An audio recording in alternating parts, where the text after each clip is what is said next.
गेल्या काळात आपण ऑनलाईन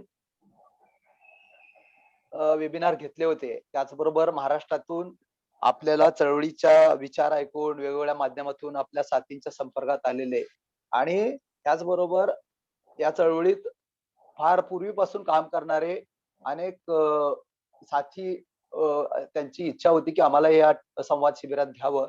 तर त्या सगळ्यामधून जी आपल्याकडे नोंदणी आली होती, त्या सर्वांचं मिळून एक तास, दीड तासाचा संवाद घ्यावा असं आम्ही ठरवलं आणि त्यासाठी म्हणून आम्ही तुमच्यासोबत महाराष्ट्र अंधश्रद्धा निर्मूलन समितीचे कार्यकर्ते आज हजर आहोत. आपल्या सर्वांचं या ठिकाणी मी अण्णा कडलासकर पालघर अंधश्रद्धा निर्मूलन समितीतर्फे स्वागत करतो. आपल्याला नाही, सर्वांना नाही. माहिती ती आहे, नाही की आता आपण ती जर नवीन फुलं एखाद्या तुमचं कारण का तुम्हाला पाठवून देतो थांबा.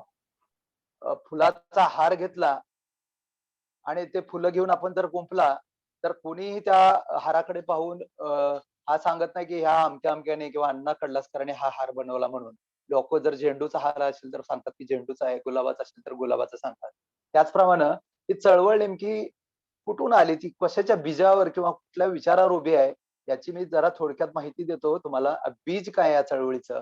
तर जसं आपण त्या हाराकडे फुलांचा हार म्हणून ओळखतो तसं या चळवळीचं बीज "कीर्ती धोंडा पाणी देव रोकडा सज्जनी, जे का रंजले गांजले त्याशी म्हणे जो आपले, तोची साधू ओळखावा देव तेथेची जाणावा" किंवा "नवसे सायसे कन्यापुत्र होती, तर का करणे लागे पती" हे सांगणाऱ्या तुकोबांच्या विचाराचं बीज या चळवळीत आहे. लोक हो, माणसातच देव पहा आणि त्याची सेवा करा, तरच तुम्ही देवापर्यंत पोहोचाल असं सांगणाऱ्या गाडगेबाबांचं विचाराचं बीज घेऊन चालणारी ही चळवळ आहे. शांतीचा, सम्यकतेचा संदेश देणाऱ्या तथागत गौतम बुद्धाची अतिशय वास्तववादी राहा आणि तपासूनच विश्वास ठेवा असं सांगणाऱ्या चार्वाकांच्या विचाराचं बीज घेऊन चालणारी ही चळवळ आहे.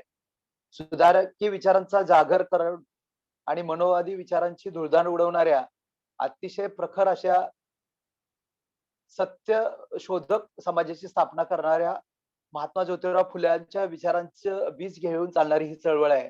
समतेचा आणि सुधारणेचा विचार आपल्या कृतीने आपल्या राज्यामध्ये राबवून इंग्रजांच्या काळात सुद्धा एक सुधारणेचा मोठा एक ध्वजा किंवा मोठा दीपस्तंभ उभारणाऱ्या राजर्षी शाहूंच्या विचारांचं बीज घेऊन चालणारी ही चळवळ आहे. लैंगिकतेसारख्या विचारावर 1923 ते 30 दरम्यान ज्यांनी लैंगिकतेविषयी अतिशय मोकळेपणानं समाजानं चर्चा करावी आणि हाही आपल्या जगण्याचा एक भाग आहे. म्हणून प्रबोधन करणाऱ्या फॅमिली प्लॅनिंगची साधनांचा प्रचार करणाऱ्या रधो कर्वेंच्या विचारावर चालणारी ही चळवळ आहे. तुम्हाला माहिती आहे, की प्रखर बुद्धिमत्ताने महाराष्ट्रामधलं बुद्धिवाद्यांचं विश्व हलवून सोडणाऱ्या सुधारकार आगरकरांच्या विचाराचं बीज घेऊन चालणारी चळवळ आहे. दांभिक समाजावर निर्भीतेने आपल्या पत्रकारितेतून कोरडे ओढणाऱ्या प्रबोधनकार ठाकरेंचं बीज घेऊन आपली ही चळवळ चालते. त्याचबरोबर मानवी जीवन सुखी करण्यासाठी जे धडपडणारे जगभरचे शास्त्रज्ञ आहेत, त्यांनी लावलेले जे वैज्ञानिक शोध आहेत आणि जे शोध माणसाला उपकारक ठरतात, त्या सगळ्या शास्त्रज्ञांच्या विचारावर चालणारी ही चळवळ आहे. त्याचबरोबर समता, स्वातंत्र्य, बंधुता या मूल्यांची गुंफण करून विविधतेत एकता टिकवण्यासाठी जो भरभक्कम पाया या भारतासाठी ज्या संविधानाच्या माध्यमातून दिला, त्या संविधानकर्त्या डॉक्टर बाबासाहेब आंबेडकरांच्या विचारांचं बीज घेऊन चालणारी ही चळवळ आहे.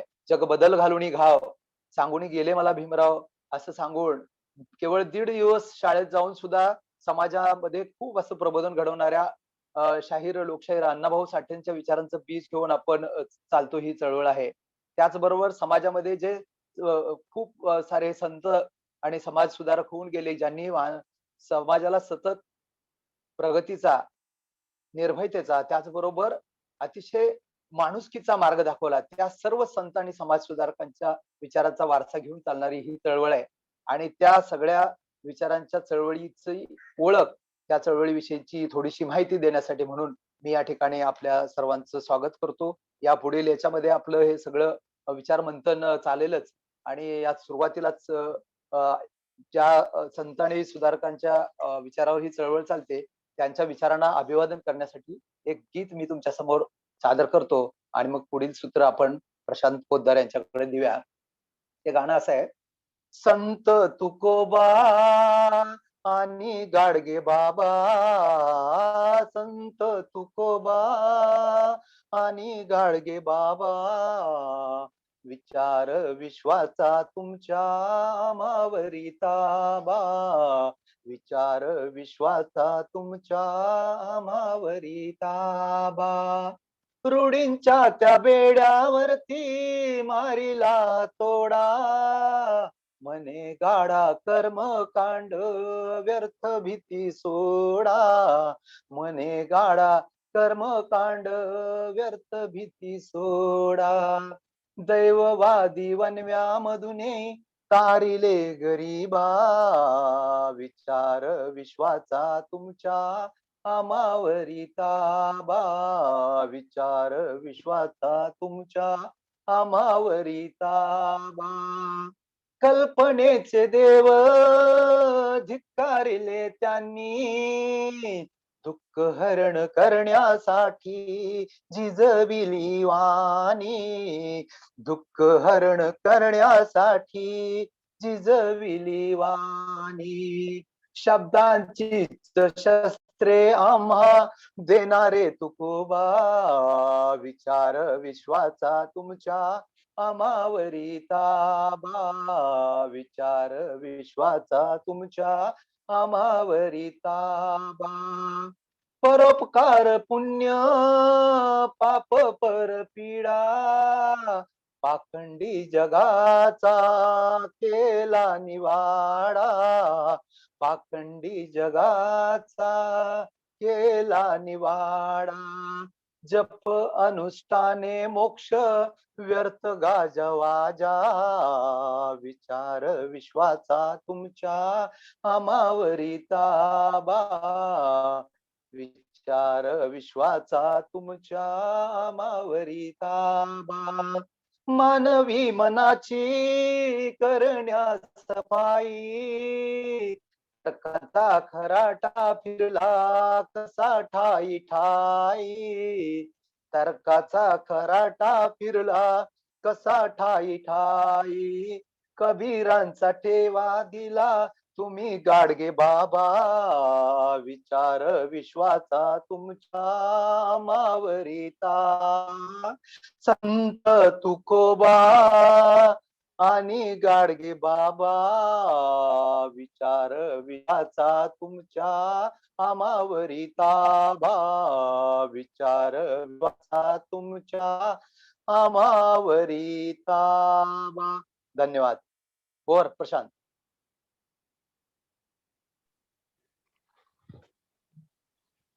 धन्यवाद अण्णा.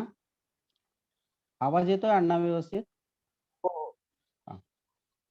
सर्व साथींना नमस्कार आणि सर्व सहभागींचं मनपूर्वक या ठिकाणी महाराष्ट्र अंधश्रद्धा निर्मूलन समितीच्या वतीनं मी स्वागत करतो. मित्रहो, महाराष्ट्र अंधश्रद्धा निर्मूलन समितीच्या कामाशी आपण सर्वजण जोडून घेत आहात ही आमच्यासाठी खूप आनंदाची गोष्ट आहे, अभिमानाची गोष्ट आहे. कुठल्याही सामाजिक चळवळीमध्ये आपण जेव्हा स्वतःला जोडून घेतो त्यावेळेला त्या चळवळीची पार्श्वभूमी, त्या चळवळीचा इतिहास आपल्याला माहीत असणं अतिशय महत्त्वाचं आहे. म्हणून आजच्या या आपल्या संवादामध्ये मी आपल्याला महाराष्ट्र अंधश्रद्धा निर्मूलन समिती याची एकूणच थोडक्यात पार्श्वभूमी एक 10 मिनिटांमध्ये आपणासमोर मांडणार आहे. कारण ही पार्श्वभूमी जोपर्यंत आपण समजून घेत नाही तोपर्यंत आपल्याला चळवळीची नीटपणे जोडता येत नाही. त्याच्यामुळे या चळवळीचं काम कसं सुरू झालं, ते कसं बहराला आलं, गेल्या 30 वर्षामध्ये चळवळींनी काय काय कमवलं, काय काय मिळवलं, हे सगळं या ठिकाणी 10 मिनिटात मांडण्याचा माझा हा प्रयत्न असणार. बघा, महाराष्ट्रामध्ये 1960च्या दशकामध्ये घटनाकार डॉक्टर बाबासाहेब आंबेडकर आणि संत गाडगे बाबा यांचं निधन झालं. पुढे त्यांच्या प्रभावात सुरू असणारा अंधश्रद्धा निर्मूलनाचा, समतेचा, मानव केंद्र, धर्मचिकित्सेचा विचार व कार्यक्रम थोडा क्षीण होत गेला. त्यानंतर हळूहळू किर्लोस्कर मासिकाची धगधगती तोफही थंडावली, हे आपल्याला माहित आहे. महाराष्ट्रात जवळपास 25 वर्ष अंधश्रद्धेच्या प्रश्नावर सन्नाटाच होता. चिकित्सा सोडाच, पण अंधश्रद्धेमुळे होणाऱ्या शोषण व विषमतेविरुद्ध कुठे संघर्षही दिसून येत नव्हता. लोकविज्ञान संघटनेच्या 1982-83 सालात भारतातील एक ज्येष्ठ विवेकवादी कार्यकर्ते बी प्रेमानंद यांचा बुवाबाजी चमत्कार सादरीकरण दौरा महाराष्ट्रामध्ये 2 टप्प्यामध्ये आयोजित करण्यात आला होता. त्यात राष्ट्रसेवा दलाचे विज्ञान पथकही डॉक्टर अरुण लिमये यांच्या नेतृत्वात सहभागी झाले होते. तसेच महाराष्ट्रातील विविध विज्ञानवादी गटही त्यात सहभागी झाले होते. बी प्रेमानंदांच्या यात्रेला मिळालेल्या सर्वसामान्यांच्या उत्स्फूर्त प्रतिसादातून त्यांच्यासोबत दौऱ्यात असणाऱ्या कार्यकर्त्यांनी अंधश्रद्धेच्या बुवाबाजीच्या प्रश्नावर पुढे साधारण 1984 सालापासून लिखाण, भाषणे करायला सुरुवात केली. तर्कतीर्थ लक्ष्मण शास्त्री वाईच्या प्राज्ञपाठ शाळेत अंधश्रद्धा निर्मूलनाचा, तत्वज्ञानाचा आणि धर्मविषयक दृष्टिकोन स्पष्ट करण्यासाठी काही निवडक कार्यकर्त्यांचे वैचारिक शिबिर घेतले गेले. त्यानंतर अंधश्रद्धा निर्मूलनाचे कार्य खऱ्या अर्थाने महाराष्ट्रात छोट्या मोठ्या गटामार्फत आणि व्यक्तिगत प्रतिभेने सुरू झाले. अशा पार्श्वभूमीवर डॉक्टर नरेंद्र दाभोळकरांच्या नेतृत्वाखाली 1979 साली अंधश्रद्धा निर्मूलनाचं संघटित काम सुरू झालं. बऱ्याचदा अशा स्वरूपातील कामे ही 5 ते 7 वर्षामध्ये संपुष्टात येतात अथवा नाहीशी होतात. संघटनेतील कार्यकर्त्यांच्या चिकाटीमुळे महाराष्ट्र अंधश्रद्धा निर्मूलन समिती गेल्या 31 वर्षाच्या कामाने याला अपवाद ठरली आहे, हे सांगायला मला या ठिकाणी अभिमान वाटतो. डॉक्टर नरेंद्र दाभोळकर यांच्या नेतृत्वाची कार्यकुशलता, चिकाटी, प्रगल्भता आणि प्रतिभा आणि चळवळीला प्राधान्यक्रम देण्यामुळे अंधश्रद्धा निर्मूलनाची चळवळ उभी राहू शकली. नेतृत्वाकडून सर्जनशीलतेकडे कालसुसंगत व वैशिष्ट्यपूर्ण उपक्रमांची आखणी करून सातत्याने कृतिशीलता दाखवून अनिसने संघटनेने आपला विस्तार केला. प्रामुख्याने लोकसंवादाची, प्रबोधनाची भूमिका ठेवली. शक्यतेनुसार संघर्षही केला. त्यामुळे अनिस सतत वाढत राहिली. महाराष्ट्राच्या जनमानसात कामाला चांगली प्रसिद्धीही मिळाली. अंधश्रद्धा निर्मूलन चळवळ सतत संघर्ष आणि प्रबोधन या दरम्यान समन्वयाच्या दिशेने मार्गक्रमण करत आहे. चळवळी सुरुवातीस दुर्लक्षित केले गेले, नंतर नास्तिकांची संघटना म्हणून उपहास केला गेला, नंतर देव आणि धर्म बुडवणारे म्हणून विरोधही केला गेला. तो आजही काही प्रमाणात अधूनमधून डोकेवर काढत असतोच. आम्हीही अंधश्रद्धा निर्मूलनच करतो अशा भूमिकेत काही प्रतिगामी शक्ती आल्या आहेत. अशा प्रकारे विविध टप्प्यात संघटना जिवंत राहिली. फक्त जिवंत राहिली नाही मित्रांनो, तर आपल्या वैशिष्ट्यपूर्ण कृतिशीलतेने समाज मनावर प्रभावही गाजवत राहिली. याची काही उदाहरणं माझे साथी पुढच्या सत्रामध्ये आपल्याला देणार आहेत. मी केवळ कार्यकर्त्यांच्या बांधिलकीच्या जीवावर आणि सर्जनशीलता असणाऱ्या नेतृत्वाच्या प्रगल्भतेवर ही चळवळ चालू राहिली. कोणत्याही चळवळीला आर्थिक आधाराची गरज असतेच. पैशांशिवाय उपक्रम करणे कठीणच. प्रवाहाविरोधी विचारांना घेऊन काम करणाऱ्या अंधश्रद्धा निर्मूलनाच्या संघटनेत तर आणखी अवघड परिस्थिती. पण संघटनेस कधीही आर्थिक अडचण जाणवली नाही. ख्रिश्चन मिशनऱ्यांकडून पैसे घेऊन हिंदू विरोधी कारवाया करत असल्याचा आरोप संघटनेवरती, अनिसवरती केला गेला. पण अशा कोणत्याही अपप्रचाराला समितीच्या प्रामाणिकपणाच्या प्रतिमेमुळे समाजाने अजिबात दाद दिली नाही आणि मदतीचा हात कधीही आखडता घेतला नाही. हे गेल्या 31 वर्षांमध्ये सिद्ध झालेलं आहे. अंधश्रद्धा निर्मूलनाच्या महाराष्ट्रातील विविध शाखा सातत्याने कृतिशील असतात. किंबहुना कृती करणारी चळवळ अशीच अंधश्रद्धा निर्मूलन समितीची ओळख आहे. परिषदा, विविध शिबिरे, बैठका, भांडाफोड, नैसर्गिक आपत्तीमध्ये जसे पूरस परिस्थितीमध्ये, करोनाच्या महामारीमध्ये परिस्थिती देखील मदत, मार्गदर्शन, मानसिक आधार असे वैशिष्ट्यपूर्ण अनेक उपक्रम अनिसच्या महाराष्ट्रातील सर्व जवळपास 300-350 शाखांहून सातत्याने करत राहतात. एवढे उपक्रम होतात याचे कारण कार्यकर्ते स्वतःचा वेळ, स्वतःचं श्रम यासाठी स्वतःच्या खिशातून खर्च करतात किंवा प्रासंगिक निधी जमवतात. यामुळे संघटनेची क्रियाशीलता आजवर टिकून राहिली आहे. अंधश्रद्धा निर्मूलन समितीच्या आणखी एका वैशिष्ट्याचं अनेकांना अप्रूप वाटतं. ते म्हणजे संघटनेतील तरुणांच्या सहभागाचं. आज अंधश्रद्धा निर्मूलन संघटनेचे सरासरी वय हे 40 आहे. कुठेही कार्यक्रमास गेल्यावर युवक या कामात सहभागी होण्यासाठी नेहमीच उत्सुक असतात.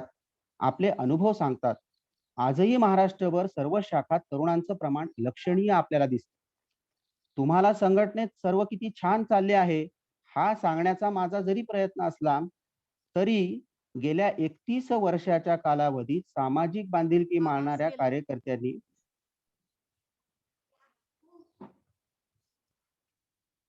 आवाज येतोय का? हो सर, येतोय आवाज. हॅलो, आवाज येतोय सर.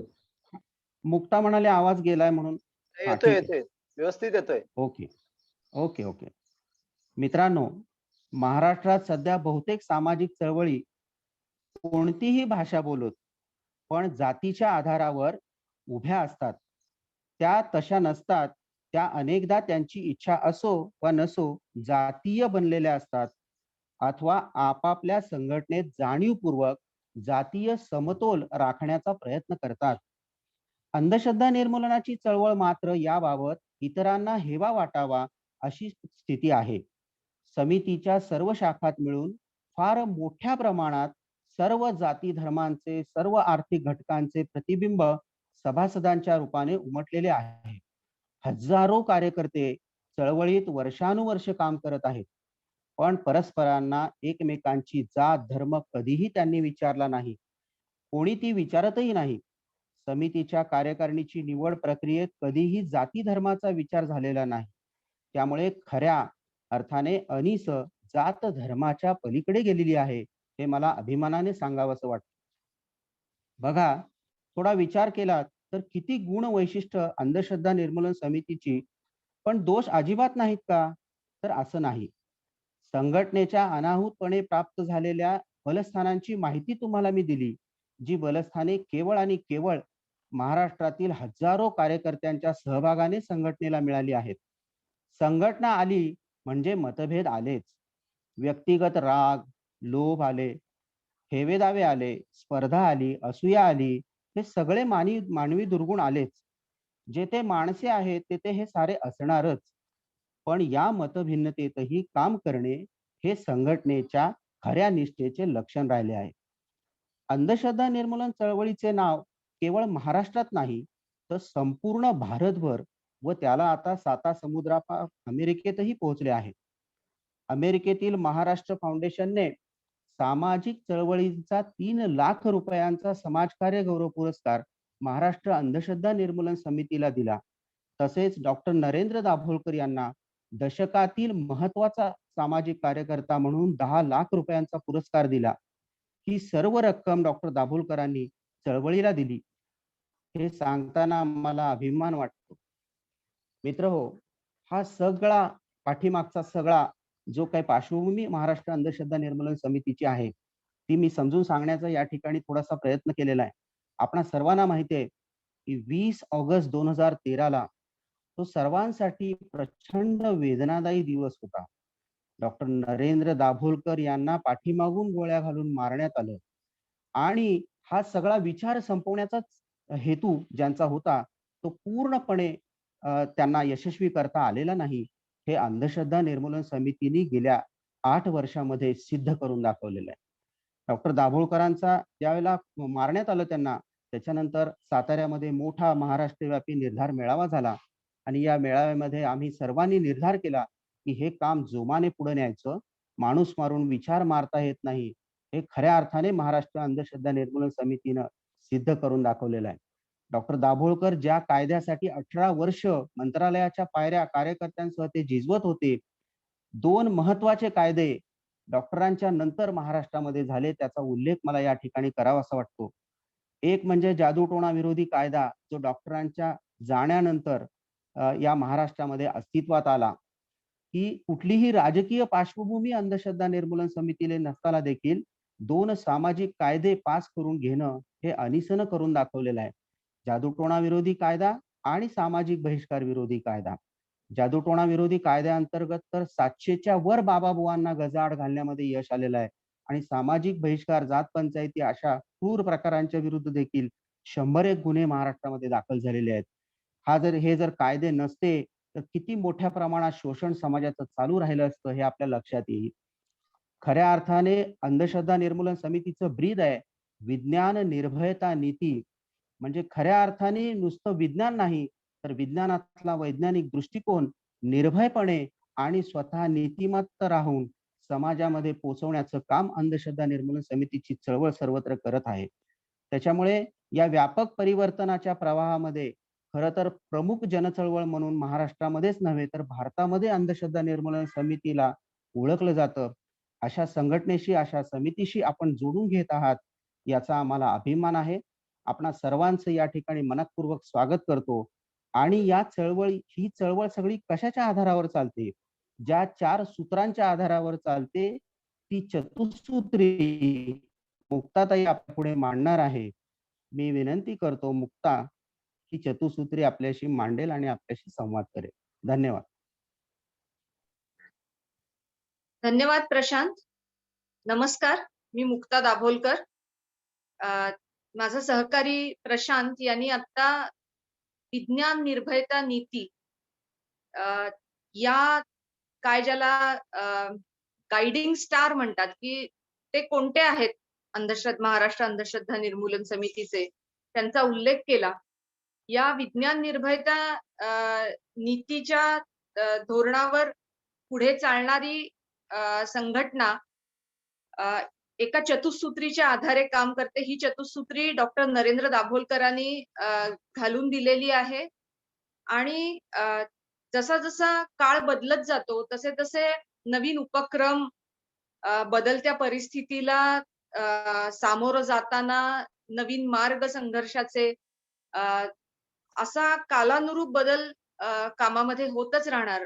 तर हे सगळं आपण जे निर्णय घेतोय ते खरोखर हे महाराष्ट्र अंधश्रद्धा निर्मूलन समितीच्या विचारधारेशी संलग्न आहेत का, सुसंगत आहेत का, हे तपासून बघण्याचे विज्ञान, निर्भयता, नीती आणि ही चतुसूत्री हे तपासून बघण्याचे अगदी साधे सोपे निकष आहेत. प्रत्येक कार्यकर्ता हे निकष वापरू शकतो. त्यामुळे मी आता हे 4 चतुसूत्रीतली ही 4 तत्व कोणती आहेत किंवा सूत्र कोणती आहेत याची मांडणी करणार आहे.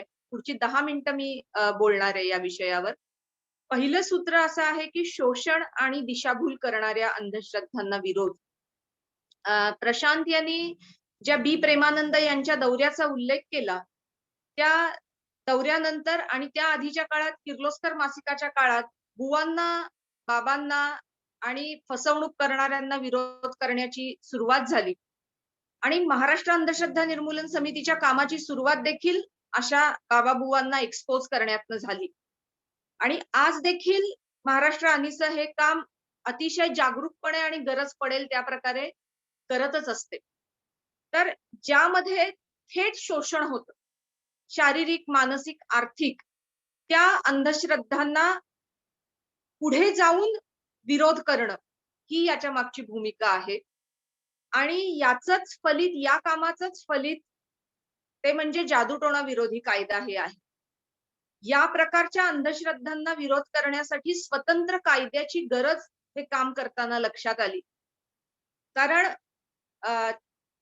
एक उदाहरण याच्यात मी सांगेन की जसं कौटुंबिक हिंसाचाराबद्दल बोलताना भारतामध्ये कुणीही कुणाला मारू नये असा जरी फौजदारी कायदा असला तरी नवरा बायकोच्या नात्यातली जी हिंसा असते त्याच्यासाठी कौटुंबिक हिंसाचार विरोधी कायदा वेगळा करणं गरजेचं पडलं सरकारला 2005 साली.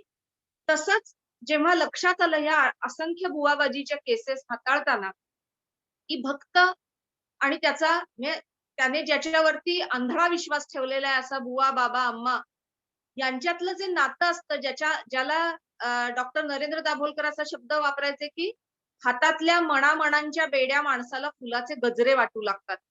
तर या नात्यामध्ये जे विशिष्ट प्रकारचं शोषण होतं, पूर्ण बुद्धी गहाण टाकून वावरणं होतं. त्याच्यासाठी वेगळा कायदा गरजेचा आहे हे लक्षात आलं. आणि त्यानंतर जादूटोणा विरोधी कायदा अथक संघर्षानंतर मंजूर झाला. शोषण करणाऱ्या अंधश्रद्धांचं स्वरूप नेमकं काय आहे आपल्या समाजात आज, हे या जादूटोणा विरोधी कायद्याखाली दाखल झालेल्या 700 पेक्षा अधिक गुन्ह्यांचे आपण तपशील बघितलं तर लक्षात येईल. मानवी विष्ठा खायला लावणं अंगातलं भूत उतरवण्यासाठी, भूत उतरवण्याच्या नावे पेटलेल्या कोयता माणूस ओरडतोय त्या भूतानी झपाटलेला अशा समजुतीतून त्याच्या अन्नमार्गात आणि घशामध्ये घालणं, किंवा पादत्राणे भिजवलेलं पाणी प्यायला लावणं, महिलांचं लैंगिक शोषण करणं पैशाच्या पावसाच्या नावे, अतिशय हिणकस प्रकार. जसं की लक्षात आलं की आपल्याला वाटतं की माणसाचा खून किंवा ज्याला नरबळी असा शब्द वापरला जातो, हा अगदी दुर्मिळातला दुर्मिळ गुन्हा असेल. पण या कायद्याने असं लक्षात आलं की ही जी अघोरी प्रथा आहे, ती महाराष्ट्रामध्ये दरवर्षी 5 ते 6 किमान असे गुन्हे घडत असावे. तर आज अघोरी अंधश्रद्धांचं स्वरूप आपल्या समाजातलं काय आहे हे या कायद्यामुळे आपल्या ठासीव स्वरूपात समोर येत आहे. आणि अंधश्रद्धा निर्मूलन समितीची याबद्दलची भूमिका ही याबद्दल चर्चा होऊ शकत नाही अघोरी गुन्ह्यांबद्दल, त्याच्यावरती कारवाईच झाली पाहिजे आणि त्यांना ठाम विरोध झाला पाहिजे अशा स्वरूपाची आहे. आता आपण चतुसूत्रीतल्या दुसऱ्या मुद्द्याकडे वळू, जो आहे की वैज्ञानिक दृष्टिकोनाचा प्रचार प्रसार अंगीकार.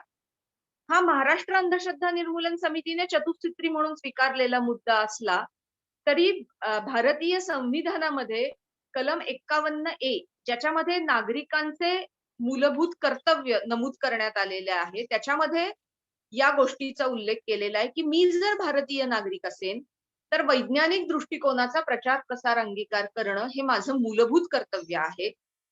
आणि महाराष्ट्र अंधश्रद्धा निर्मूलन समिती असं मानते की या दृष्टिकोनाच्या आधारेच आधुनिक समाजाची धारणा झाली पाहिजे. अगदी साधं उदाहरण आत्ताच्या काळाला सुसंगत असं मांडायचं असेल तर करोना काळामध्ये कोणती औषधं घ्यावीत, कोणती उपचार पद्धती असावी, जे आजूबाजूला असंख्य उपचार सुचवले जातात त्याच्यातली निवड कशी करावी, तर याची एकच कसोटी वैयक्तिक आयुष्यात असू शकते, शासनाच्या पातळीवर असू शकते, आणि ती म्हणजे वैज्ञानिक दृष्टिकोन.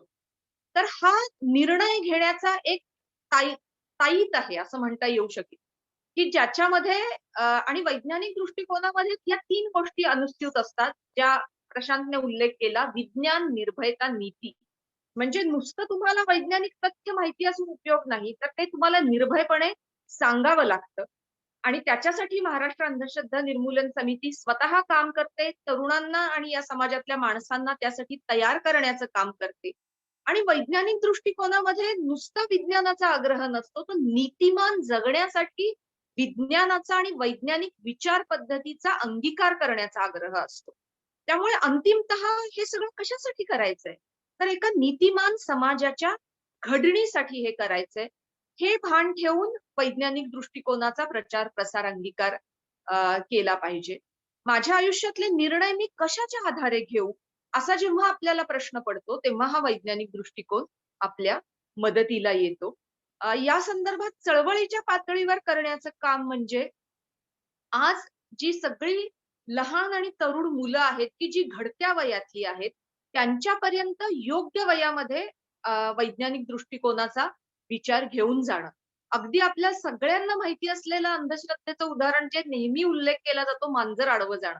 तर त्या मुलाच्या मनात हा विचाराचं बीज कुठेतरी पडलं पाहिजे की जर अख्खं जग म्हणतं मांजर आडवं गेल्यावर काम होत नाही, तर मी स्वतः हा प्रयोग 10 वेळा शाळेत जाताना करून बघितला पाहिजे आणि स्वतः त्याचा पडताळा घेतला पाहिजे.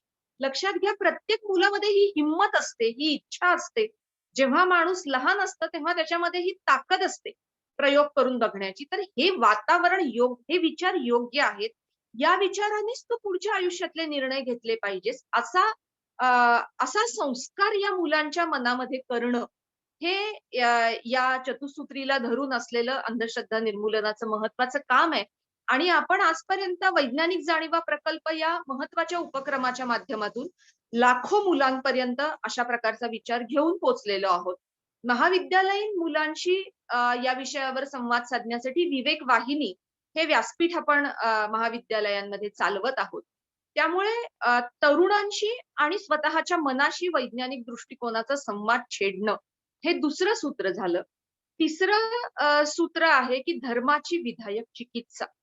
मानवी प्रगतीचा इतिहास हा जसा वैज्ञानिक दृष्टिकोनाचा इतिहास आहे, तसा तो धर्माच्या विधायक चिकित्सेचा इतिहास आहे. म्हणजे जे काही ग्रंथप्रामाण्य आणि शब्दप्रामाण्य प्रत्येक धर्मामध्ये होतं, ते चॅलेंज करून त्याला प्रश्न विचारूनच समाज पुढे गेलाय.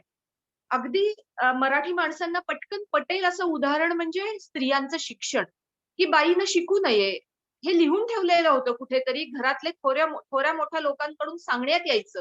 परंतु ज्योतिराव फुलेंनी हे चॅलेंज केलं आणि आपण समाज म्हणून एक खूप मोठी लीप किंवा ज्याला खूप मोठी झेप असं म्हणता येईल, या सगळ्या विधायक धर्मचिकित्सेतून घेतली. असं आपल्या आयुष्याच्या अनेक अंगांबद्दल घडलेलं आहे. जेव्हा गॅलिलिओनी सांगितलं की पृथ्वी ही विश्वाच्या केंद्रबिंदूमध्ये नाही, तेव्हाही त्याने विधायक धर्मचिकित्साच केली होती. त्यामुळे आपल्या वैयक्तिक आयुष्यामध्ये आपण ही विधायक धर्मचिकित्सेची सवय लावून घेणं आणि आपल्या सामाजिक जीवनामध्ये त्याचा आग्रह धरणं, हे या तत्वानुसार अभिप्रेत आहे. याचा अगदी सगळ्यांना पटकन माहिती असलेला आणि समाजापर्यंत पोहोचलेला महाराष्ट्रातला कार्यक्रम म्हणजे विसर्जित गणेश मूर्ती दान करा. महाराष्ट्राने 1985 साली रंकाळा तलाव कोल्हापूर इथून हा कार्यक्रम सुरू केला. त्यावर्षी 100 गणेश मूर्ती दान मिळाल्या. पण आज महाराष्ट्रातली प्रत्येक नगरपालिका, महापालिका, ग्रामपंचायत, तरुण मंडळ या कामात उतरलेली आहेत आणि एकेका शहरामध्ये 2 लाख, 5 लाख अशा गणेश मूर्ती दान मिळतात, की जिथं माणूस विचार करतो की माझी उत्सव साजरा करण्याची जी पद्धत आहे त्याच्यामध्ये मी बदल घडवून आणेन. माझ्या धर्माची मी विधायक चिकित्सा करेन आणि माझ्या वर्तनामध्ये बदल घडवून आणेन. म्हणजे वैज्ञानिक दृष्टिकोनातून आणि धर्माच्या विधायक चिकित्सेतून वरती आलेला हा एक उपक्रम आहे, जो अंधश्रद्धा निर्मूलन समितीने समाजासमोर ठेवला. समाजाने मोठ्या प्रमाणात हा उपक्रम स्वीकारला. त्यामुळे आपल्या दैनंदिन जीवनात म्हणजे आता वटसावित्रीचं व्रत येईल, तर माझ्या दैनंदिन जीवनात मी या धर्माच्या विधायक चिकित्सेकडे गेलं पाहिजे आणि त्या नजरेतून माझ्या सगळ्या गोष्टींकडे बघितलं पाहिजे. इथे मी आवर्जून उल्लेख करेन की हे फक्त हिंदू धर्माबाबत होतं असं नाही, तर आता बकरी ईद निमित्त रक्तदान हा उपक्रम अनिसने गेली काही वर्ष सुरू केलेला आहे, की ज्याच्यामध्ये कुर्बानी द्यायची तर स्वतःच्या रक्ताची द्या, असं आवाहन केलं जातं आणि रक्तदानाचं शिबिर त्या दिवशी आयोजित केलं जातं आणि त्याला उत्तम प्रतिसाद मिळतो. त्यामुळे प्रत्येक धर्मामध्ये विधायक धर्मचिकित्सेचा विचार रुजवणं हे तिसरं तत्व आहे. आणि चौथं जे सूत्र आहे अनिसच्या कामाचं, ते आहे की समविचारी संस्था संघटनांशी जोडून घेणं. आज आपण सगळेजण या कार्यक्रमात जे सहभागी झालेले आहात, ते असेच कुठल्या तरी समविचारी संस्था संघटनांच्या विचारपीठावरती आदान-प्रदान करताना आपण एकमेकांना भेटलेलो आहोत. त्यामुळे कुठलीही संस्था, संघटना, चळवळ ही समाजामध्ये स्वतंत्र पेढ म्हणून अस्तित्वात राहू शकत नाही आणि समाजाचा परिवर्तनाचं काम त्यातून उभं राहू शकत नाही. त्यामुळे आपण इतरांच्या कार्यक्रमात गेलं पाहिजे, त्यांना आपल्या कार्यक्रमाशी जोडून घेतलं पाहिजे. स्त्रीवादी विचार, पर्यावरण रक्षणाचे विचार, जाती निर्मूलनाचे विचार, आर्थिक समतेचे विचार मांडणाऱ्या ज्या चळवळी आहेत, त्यांच्याशी आपण प्रत्यक्ष फील्डमध्ये आणि विचारांच्या क्षेत्रात जोडून घेऊनच महाराष्ट्र अंधश्रद्धा निर्मूलन समिती काम करते आणि ही चळवळ चालते. या चतुसूत्रीवर आधारित उपक्रम जे नवनवीन येतात, ते या चतुसूत्रीच्या आधारे पारखून घेतले जातात आणि आपल्याला आपोआप स्वतःच्या आयुष्यामध्ये कशाची निवड करावी, चळवळीच्या आयुष्यात कशाची निवड करावी, याचं दिशा दिग्दर्शन या चतुसूत्रीच्या मार्फत होतं. म्हणजे आपल्याला कुठला देव आणि माणूस किंवा कुठलाही बाबा बुवा गरजेचा पडत नाही निर्णय कसा घ्यायचा, कशाच्या आधारे घ्यायचा हे सांगण्यासाठी. तर आपल्याला जर ही चतुसूत्री समजलेली असेल, आपल्याला जर विज्ञान निर्भयता नीती ही तत्व समजली असतील, तर आपण वैयक्तिक बुद्धीने निर्णय घेऊ शकतो काय योग्य आणि काय अयोग्यचा. तर ही चतुसूत्री दिसायला साधी परंतु आपल्या सगळ्यांच्या निर्णय प्रक्रियेला दिशा देणारी अशी आहे. ती मी तुमच्या समोर मांडली. तुम्ही शांतपणे ऐकून घेतली. तुम्ही जरूर त्याच्यावर विचार करा. डॉक्टरांच्या पुस्तकामध्ये याचा विस्तृत आढावा घेण्यात आलेला आहे, तो वाचा. धन्यवाद. मी थांबते. ओव्हर.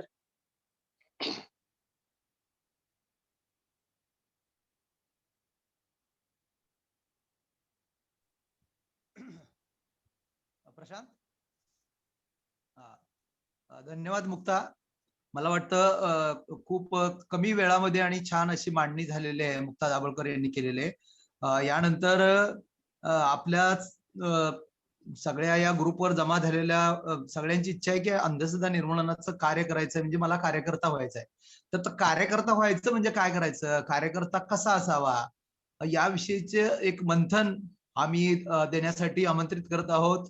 VJTI मध्ये प्राध्यापक म्हणून असलेले आमच्या चळवळीचे ज्येष्ठ कार्यकर्ते माननीय प्रवीण देशमुख यांना. Deshmukh sir please. धन्यवाद अण्णा. नमस्कार साथींनो. मागील महिन्याभरामध्ये अनेक कार्यक्रम महाराष्ट्र अंधश्रद्धा निर्मूलन समितीच्या माध्यमातून आपण पार पाडलेत.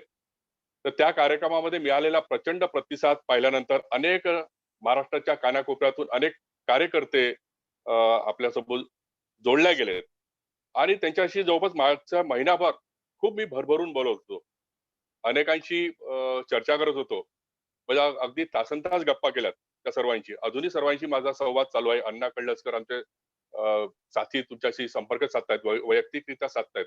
पण अनेकांच्या मनामध्ये हा जो प्रश्न होता की आता मला नेमकं करायचं काय. मी आता अनिसला जोडून घेतलंय, म्हणजे मला काय करावं लागणार, म्हणजे कार्यकर्ता म्हणून माझी काय भूमिका असणार आहे, की मी कार्यकर्ता एक काय तुमची अपेक्षा आहे. तर हा संवाद साधताना आमच्या लक्षात आलं की अनेकांच्या मनामध्ये असं, मी त्यांना सांगितलं की आता उद्यापासून लगेच एक शब्दनब्या गळ्यामध्ये लटकवून बाकी सगळ्या जबाबदाऱ्या सोडून बाहेर पडत आपल्याला काही अंधश्रद्धा निर्मूलन समितीचं एकमेव कार्य करायचं नाहीये. तर काय करायचंय, तर आपल्यावरती एक जबाबदारी आली आहे, एक नवीन जबाबदारी आपण आपल्यावरती घेतलेली आहे. महाराष्ट्र अंधश्रद्धा निर्मूलन समितीचा एक कार्यकर्ता आपण जॉईन झालो आज. त्यानिमित्ताने एक जबाबदारीचं भान आपल्याला ठेवणं गरजेचं आहे. कारण आयुष्याच्या कुठल्याही टप्प्यावर का होईना पण आपण समाजासाठी काहीतरी देणं लागतो ही भावना तुमच्या मनामध्ये आली आणि ती आता आपल्याला पुढे पार पाडायची आहे. तर त्याच्या संदर्भातलं थोडंफार मनोगत मी आपल्यासमोर मांडणार आहे. आणि त्यानंतर आपण जे विविध उपक्रम राबवतो त्याच्यातलं बरंचसं मुक्ता दाभोळकर यांनी उल्लेख केलेला आहे. आणि या संघटनेची पार्श्वभूमी अतिशय थोडक्या शब्दात पण अतिशय मोजक्या आणि प्रभावीपणे प्रशांत पोद्दारांनी सांगितलेले की महाराष्ट्र अंधश्रद्धा निर्मूलन चळवळ ही यांनी किती अतिशय बिकट वाट पार करत हा प्रवास पूर्ण केलेला आहे.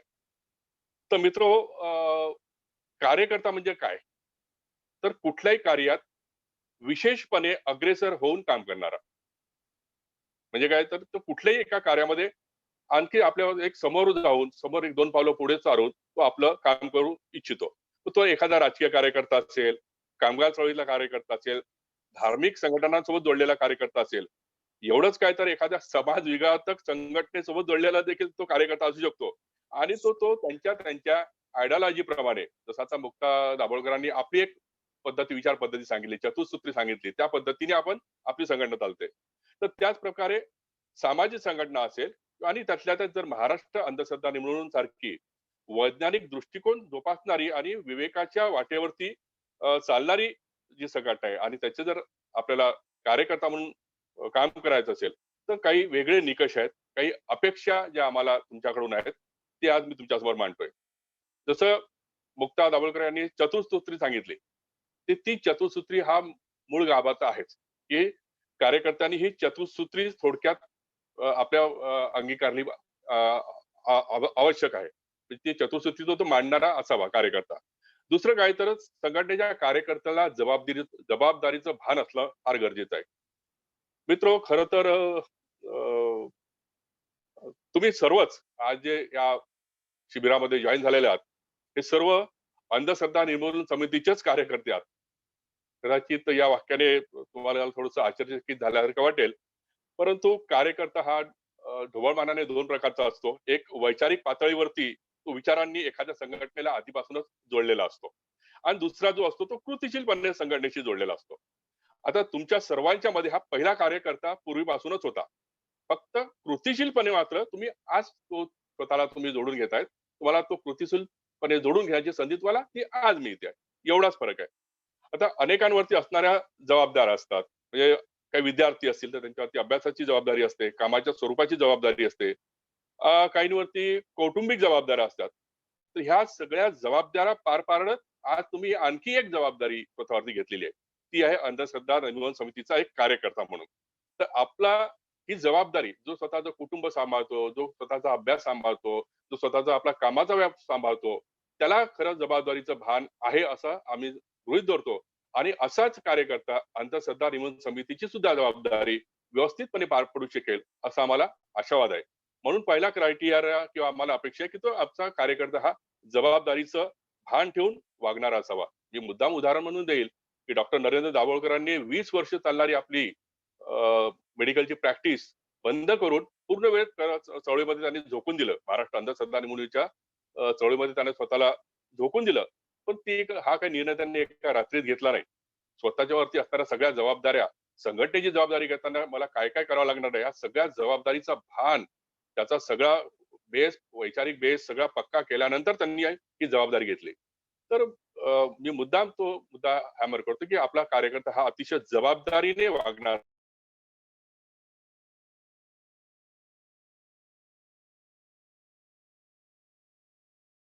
माईक म्यूट झालाय सर तो. आहे.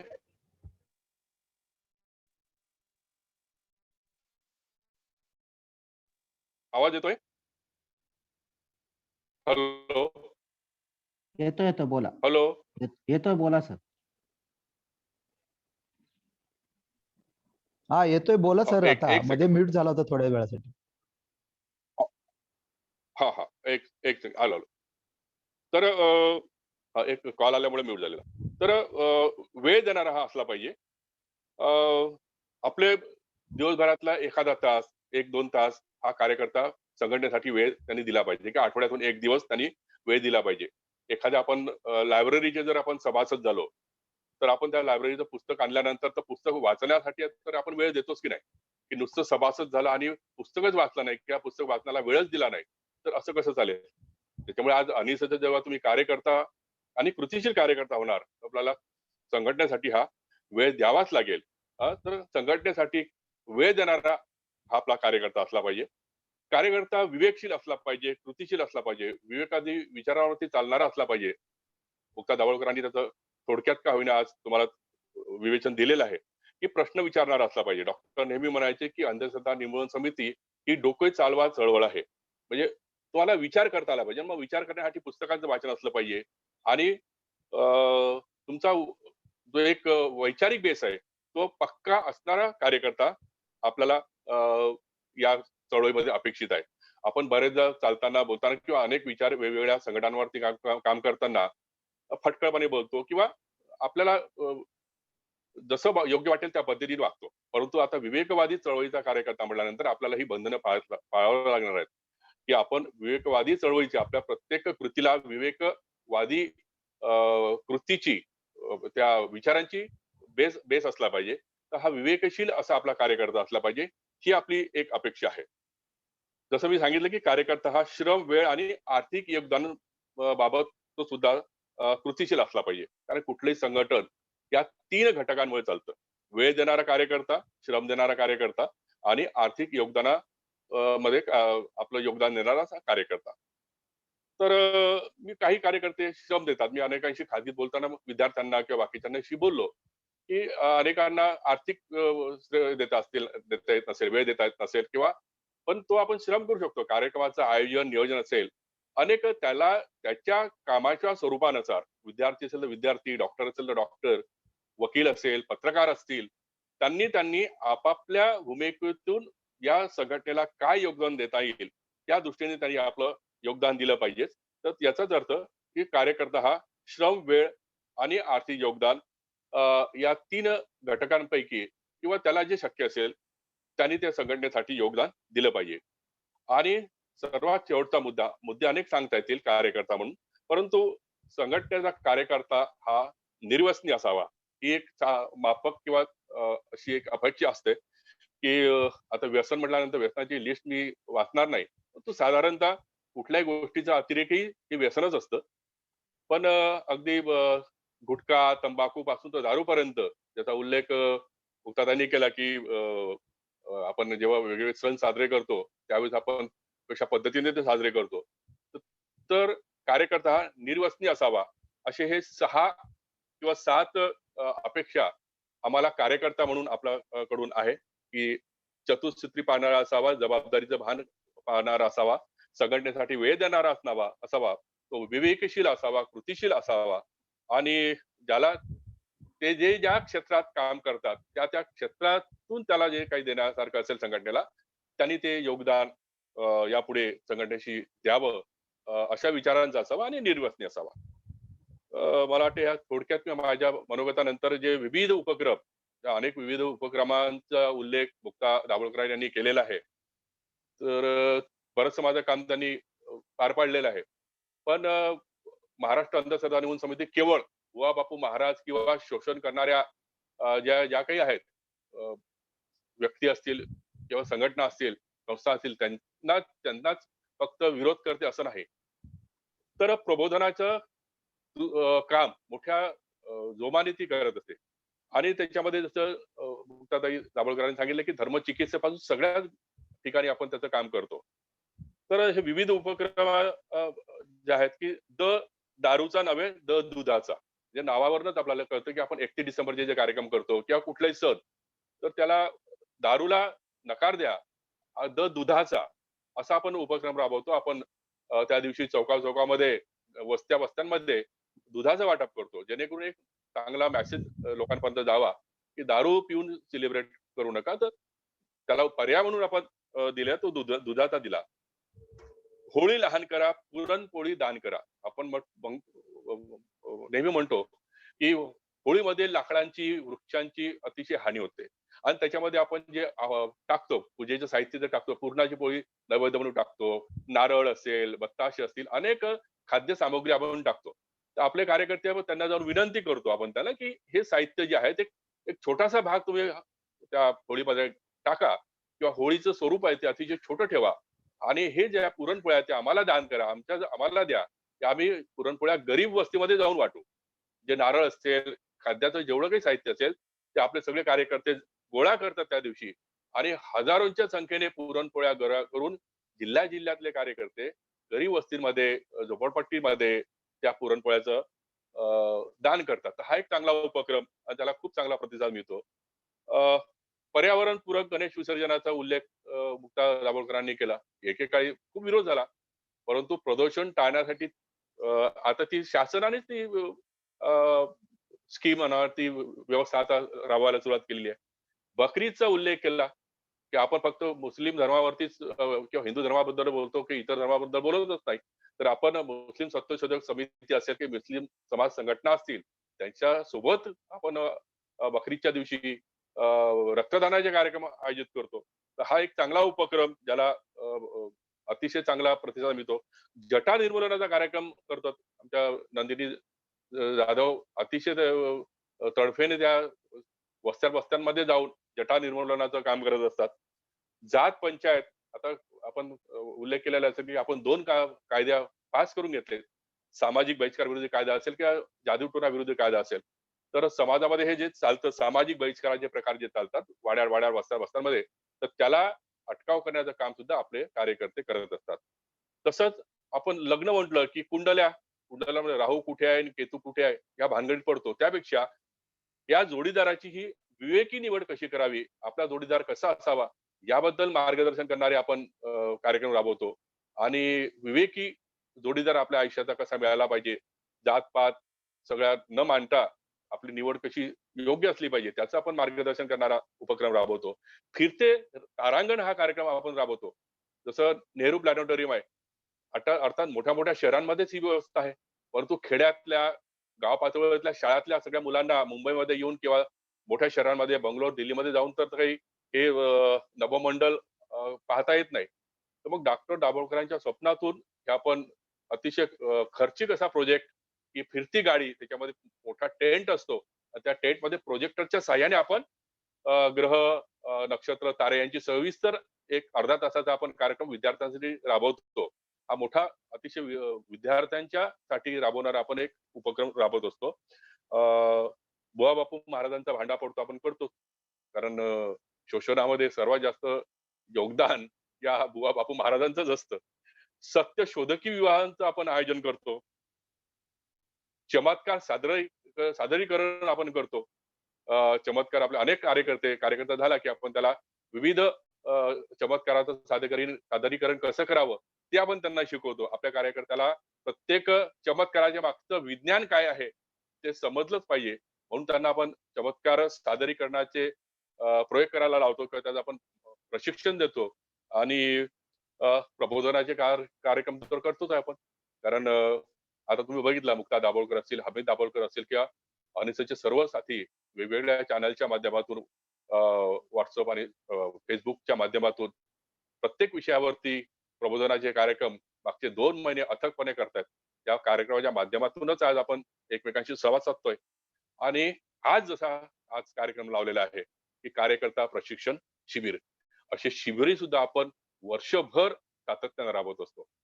मित्र हो, कार्यक्रमाची आणि हे आपल्या उपक्रमाची यादी फार मोठी आहे. परंतु मला असं वाटतं थोडाफार परिचय म्हणजे कार्यकर्ता म्हणून आम्हाला असलेल्या अपेक्षा आणि आपण कार्यकर्ता म्हणून जोडून घेतल्यानंतर आपल्याला हे जेवढे मी सगळे उपक्रम आज तुमच्या समोर वाचून दाखवले याच्यामध्ये तुम्हाला कुठे कुठे सहभागी होता येईल याचा जरूर विचार करावा.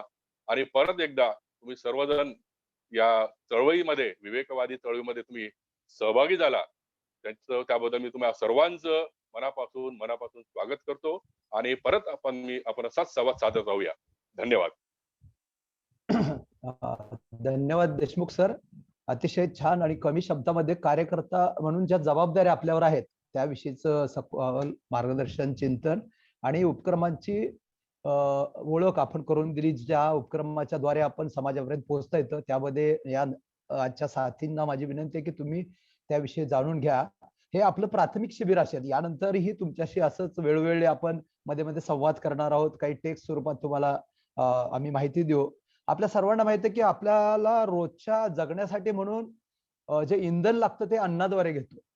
पण महाराष्ट्र अंधश्रद्धा निर्मूलन चळवळीचं इंधन काय आहे तर ते इंधन आहे विचारांचं. आणि हे विचाराचं इंधन पुरवण्याचं काम खूप प्रमुख काम करतं ते म्हणजे महाराष्ट्र अंधश्रद्धा निर्मूलन चळवळीचं वार्तापत्र. त्याला आम्ही आणि वार्तापत्र म्हणतो, अंधश्रद्धा निर्मूलन वार्तापत्र. तर त्या वार्तापत्राची ओळख आमच्या महाराष्ट्र अंधश्रद्धा निर्मूलन समितीचे वार्तापत्राचे व्यवस्थापक माननीय राहुल थोरात आपल्याशी करून देतील. मी राहुलला विनंती करतो की त्यांनी थोडक्यात आपल्या वार्तापत्राचं काम त्यामधून मांडणारे विचार सांगावे. राहुल.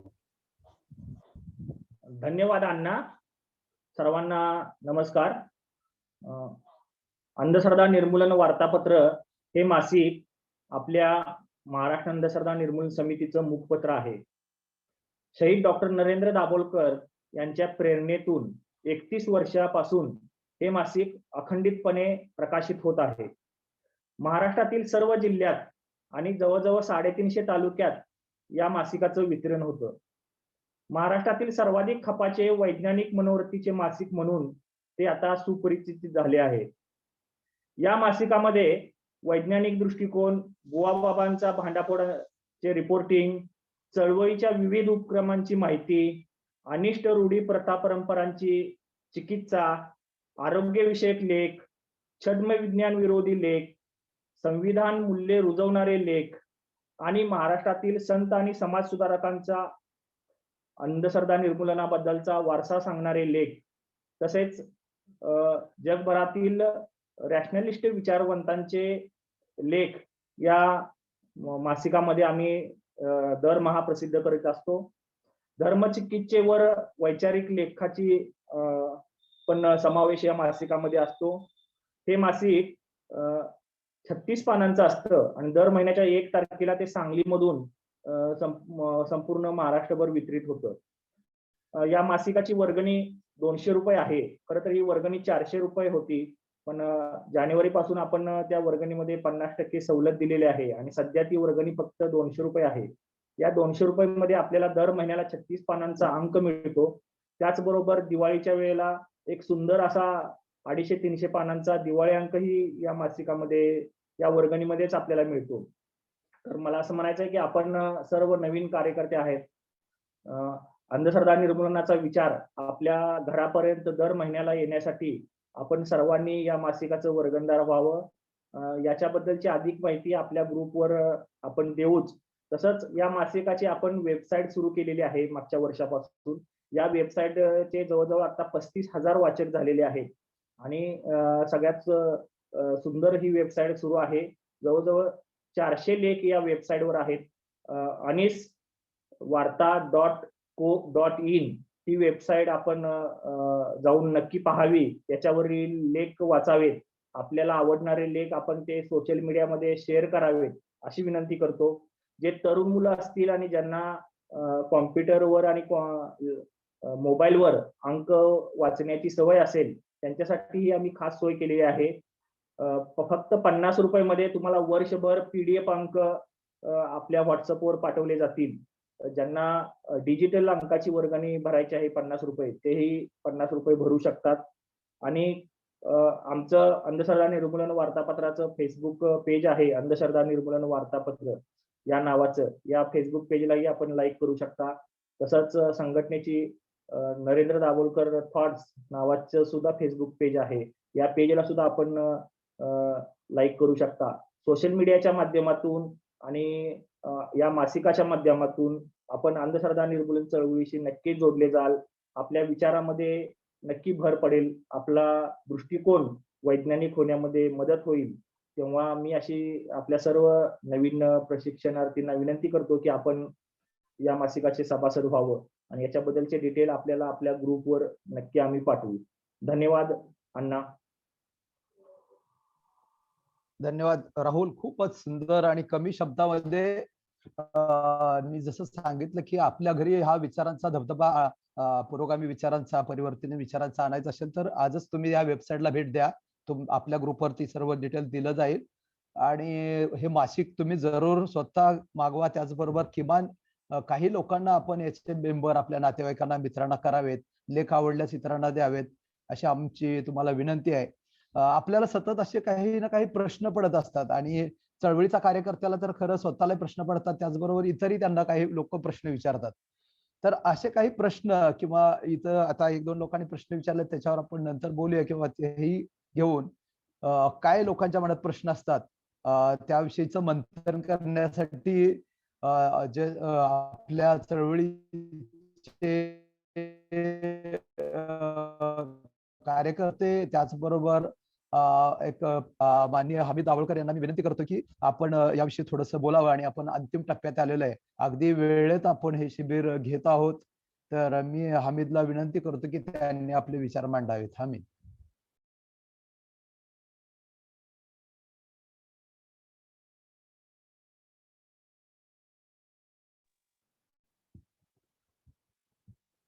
हॅलो।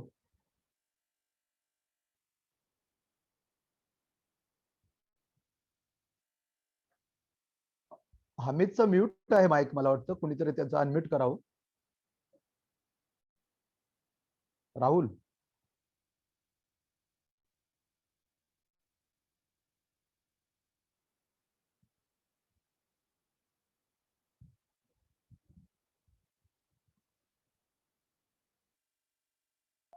अमोल जरा बघ रे काय झालंय। बहुतेक ते नाहीयेत तिथं। मिलिंद देशमुख प्रश्न ते ओके। पण सोबत घेणार आहेत, ते सुरू हा, करू शकतात। मला वाटतं मिलिंदला मी विनंती करतो। मिलिंद देशमुख हे आपल्या चळवळीचे आणि राज्यावर खूप ज्येष्ठ म्हणून ज्यांनी कामगिरी केलेली आहे आणि डॉक्टर दाभोळकरांच्या बरोबर ज्यांनी काम केलेलं आहे, त्या डॉक्टर आमच्या सहकारी मिलिंद देशमुख यांना विनंती करतो की आपण आपली भूमिका मांडावी। मिलिंद देशमुख। हमीद जॉईन झालंय वाटतं। हमीद जॉईन झालंय। मी आहे हो। हा हमीद, हमीद आपण सुरुवात करावी। प्रश्न लोकांच्या मनात जे असतात त्याच्याविषयी। हमीद। हो, प्रश्न लोक टाईप करणार आहेत का विचारतील अनम्यूट करून?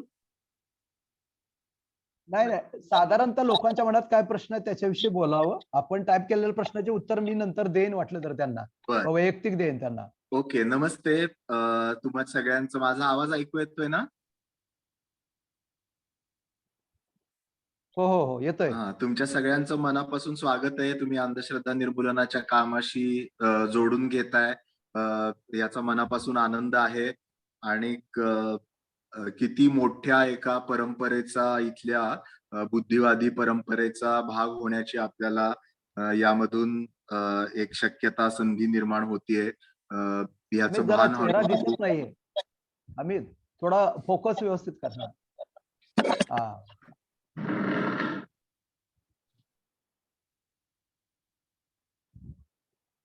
हा येस ओके. हा ओके मस्त व्यवस्थित. हॅलो. हा येतोय व्यवस्थित आहे. हा, तर अंधश्रद्धा निर्मूलनाच्या कामाला विचारले जाणाऱ्या प्रश्नांचं नातं हे झूम वरती कुठलाही कॉल मध्ये बोलणाऱ्याला सहज समजू शकतं. त्यामुळे सलग ज्याच्यामध्ये काही करता येत नाही आपल्याला अडथळा आल्याशिवाय, अशा स्वरूपाचं अंधश्रद्धा निर्मूलनाचं काम आहे.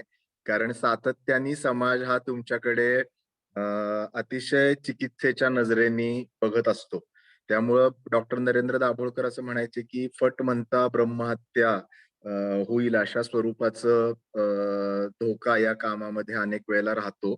ज्या वेळेला लोकांना आपण सांगतो की तुम्ही चिकित्सा करा, चिकित्सक नजरेने सगळं बघा, त्यावेळेला स्वाभाविक आहे की लोक आपली पण चिकित्सा करतात. आणि त्यामुळं अनेक प्रश्न विचारले जातात, अनेक चर्चा केल्या जातात, अनेक वेळेला कोंडीत पकडलं जातं. काही वेळेला जाणीवपूर्वक तुम्ही देवाच्या आणि धर्माच्या विरोधामध्ये काम करताय अशा गोष्टी पसरवल्या जातात.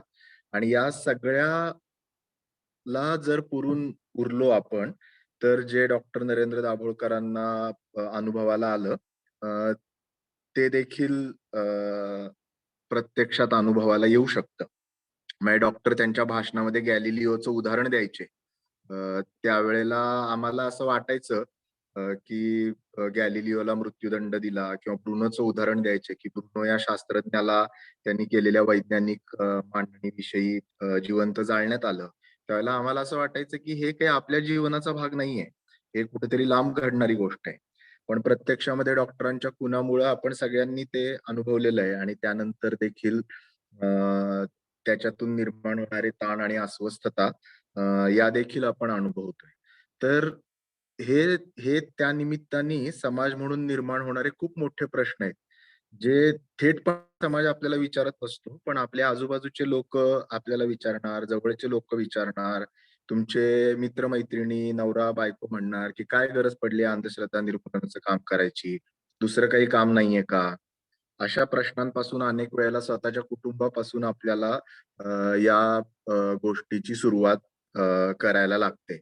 त्यामुळे आपण, मला वाटतं, एक साधी गोष्ट ध्यानात ठेवावी की डॉक्टर नरेंद्र दाभोळकरांचा एक लेख आहे, एक न संपणारा प्रवास. अंधश्रद्धा निर्मूलनाचा जो प्रवास आहे, अंधश्रद्धा निर्मूलनातून विवेकाकडे जाण्याचा, वैज्ञानिक दृष्टिकोन बाळगण्याचा, हा एका अर्थाने न संपणारा प्रवास आहे. कारण की त्याच्यामध्ये आपण स्वतःशी बदलत असतो, स्वतःच्या कुटुंबाला बदलत असतो, समाजाला बदलत असतो. आणि त्यामुळं तातडीनं गेल्या गेल्या लगेच लोकांवरती आपण आपली मतं लादायला लागलो, किंवा सांगायला लागलो, किंवा भांडायला लागलो, तर त्यामधनं प्रतिक्रिया तीव्र स्वरूपाच्या येतात. आणि त्या तीव्र स्वरूपाच्या प्रतिक्रियांमधनं प्रश्नोत्तर निर्माण होतात, ज्यातनं आपल्या हेतूवरती शंका घेतली जाते. आता अनिसची चळवळ 30 वर्ष टिकून राहिली, याचं सगळ्यात महत्वाचं कारण म्हणजे आपली उक्ती आणि कृती याच्यामध्ये आपण कधीही अंतर केलेलं नाही. म्हणजे प्रत्यक्षामध्ये ज्या कर्मकांडांना, ज्या शोषणाला आपण विरोध करतो, ती आपल्या दैनंदिन जीवनामध्ये आपण शक्य तितक्या पातळीवरती टाळत आलेलो. काही वेळेला कुटुंबामध्ये आपण ज्या वेळेला कुटुंबाचा भाग असतो, त्यावेळेला सगळे निर्णय काही आपल्या एकट्याच्या वरती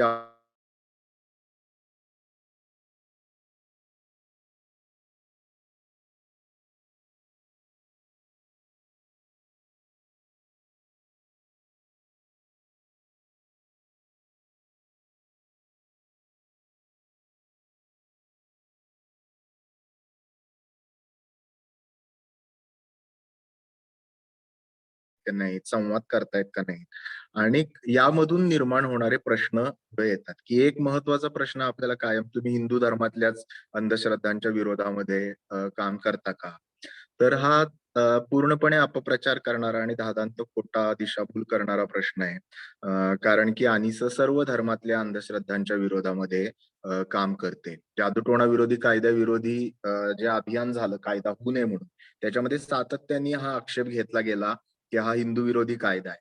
पण काव्यागत न्याय असा आहे त्यातला की पहिली केस ही मुस्लिम बाबाच्या विरोधात झाली आणि गेल्या 7-7.5 वर्षामध्ये सर्व धर्मीय बाबा बुवांच्या विरोधामध्ये जादूटोणा विरोधी कायद्याअंतर्गत केस झालेले आहे. केवळ तेवढंच नाही तर आनिसनी हिंदू, मुस्लिम, ख्रिश्चन, बौद्ध सर्व धर्मातल्या अंधश्रद्धांच्या विरोधामध्ये केलेल्या लढाया आहेत. आपल्या वार्तापत्राचे खंड उपलब्ध आहेत गेल्या 30 वर्षातल्या. त्याच्यामध्ये याच्या केसेस लिहिलेल्या आहेत. डॉक्टरांच्या पुस्तकामध्ये त्या केसेस लिहिलेल्या आहेत आणि याची माहिती तुम्ही सगळ्यांनी स्वतःकडे ठेवणं आवश्यक आहे. जेणेकरून तुम्ही केवळ हिंदू धर्मातल्याच अंधश्रद्धांना विरोध करता का, या प्रश्नाचं उत्तर आपल्याला देता येईल. दुसरा प्रश्न जो आनिसच्या बाबतीमध्ये आहे, आनिस ही बाकीच्या विवेकवादी चळवळींपेक्षा भारतातल्या आणि जगभरातल्या वेगळी आहे.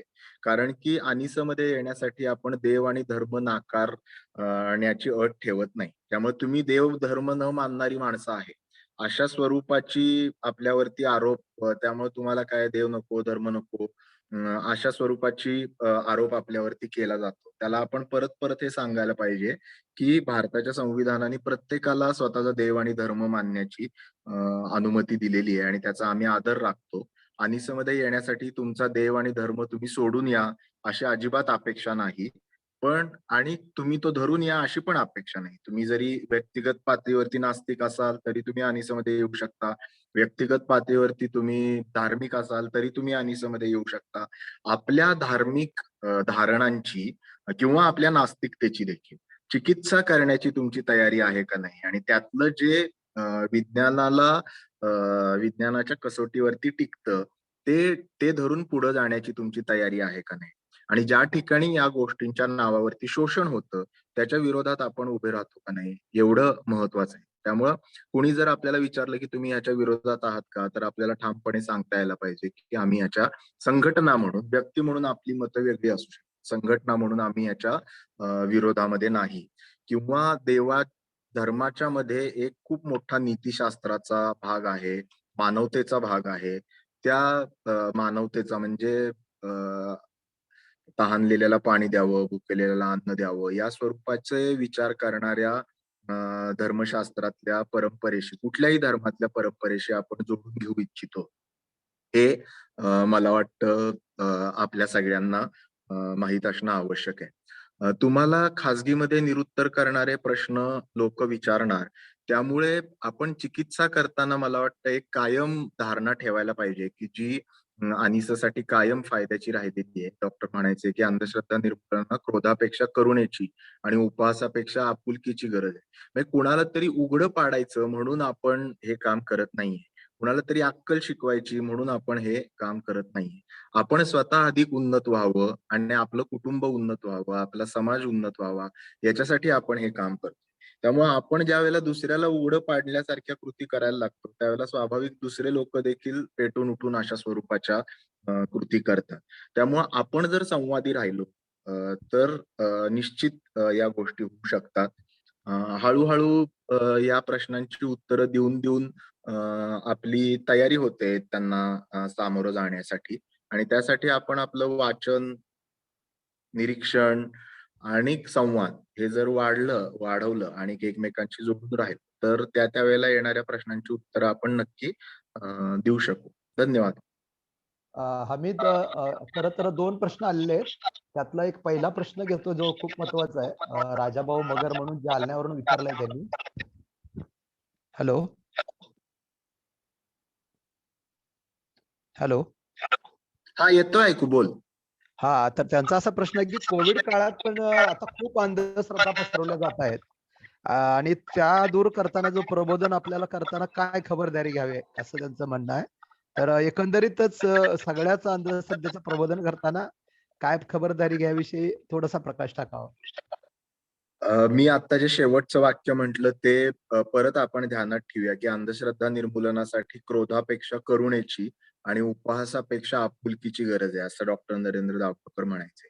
आत्ताच्या कालखंडातल्या ज्या अंधश्रद्धा आहेत त्या आपण समजून घ्यायला पाहिजे की लोकांच्या मनामध्ये जी भीती आहे त्या भीतीमधून बहुतांश त्या अंधश्रद्धांचं उगम झालेला आहे. त्यामुळे त्या लोकांना त्याच्या बाबतीत हास्यास्पद ठरवणं, त्यांच्यावरती कमीपणा देणं, त्यांच्यावरती त्यांना दुखावणं हे आपला उद्देश नाहीये. तर त्यांना योग्य गोष्टी समजून घ्याव्यात आणि योग्य पद्धतीनं वागावं, हे आपलं उद्देश आहे.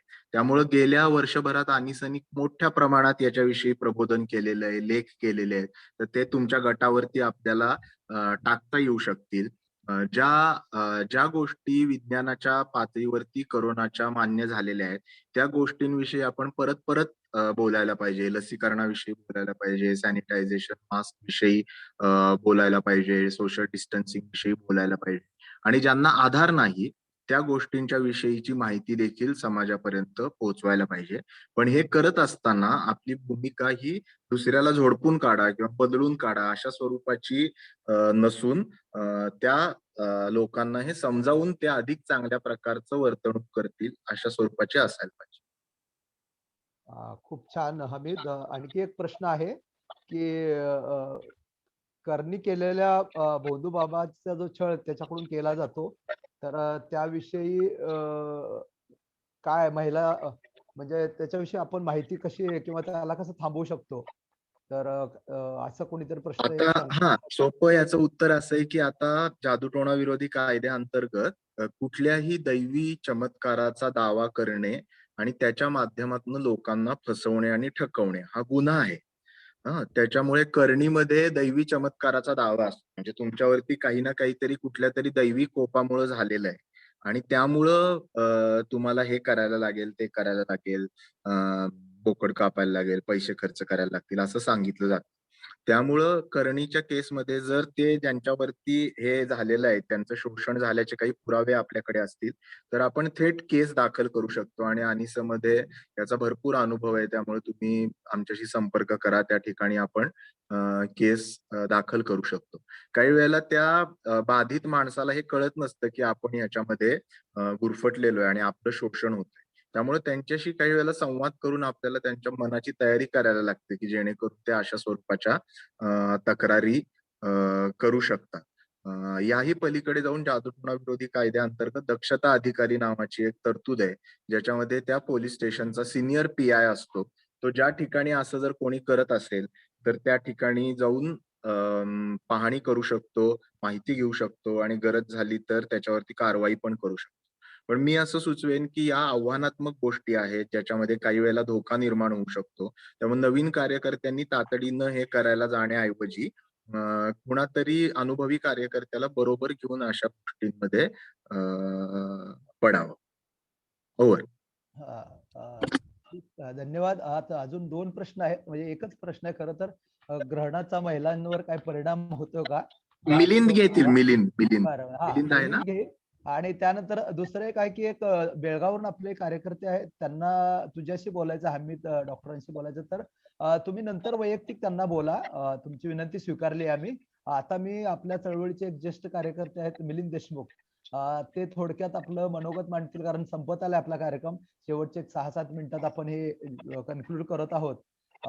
याही प्रश्नाचं उत्तर ग्रहणाविषयीच्या अंधश्रद्धा आणि बाकीची भूमिका मिलिंद देशमुखांनी मांडावी. माननीय मिलिंद देशमुख. हा नमस्कार. सर्वप्रथम आजच्या शिबिराला जी उपस्थिती खूप चांगली आहे. सर्वांनी येतो तुझा डबल होतोय. लोकांना या कोरोना काळात देखील आपल्याला घरी राहून अशा पद्धतीचं शिबिर अटेंड करता आलं. तर सुरुवातीला ग्रहणाविषयीचा प्रश्न जो आहे तो मी घेतो. खरं तर आकाशामध्ये ग्रह गोल ताऱ्यांचे ज्या काही परिस्थिती होती आणि त्याचा मानवी जीवनावर काही परिणाम होतो का? जसं हे फलज्योतिषाशी संबंधित आहे, ग्रहणाचं देखील तसंच संबंधित आहे की ग्रहण काळात अमुक एक गोष्ट गरोदर स्त्रीने भाजी शिरली, काही गोष्टी केल्या तर त्याचा त्या मुलावर परिणाम होतो असं सांगितलं जातं. पण ह्याच्यामध्ये काही तथ्य नाहीये, कुठलाही शास्त्रीय आधार नाहीये या गोष्टीला.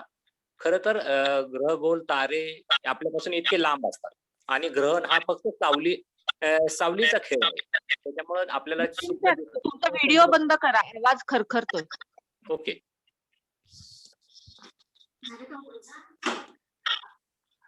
हा, आता येतो माझा आवाज नीट? हा, व्यवस्थित आहे. तरी तू हेडफोन लावलास का? हा, हेडफोन लावलास का? मध्ये मध्ये करकर येते. आता येते खरखर नाही ना? हा, बोलत राहा.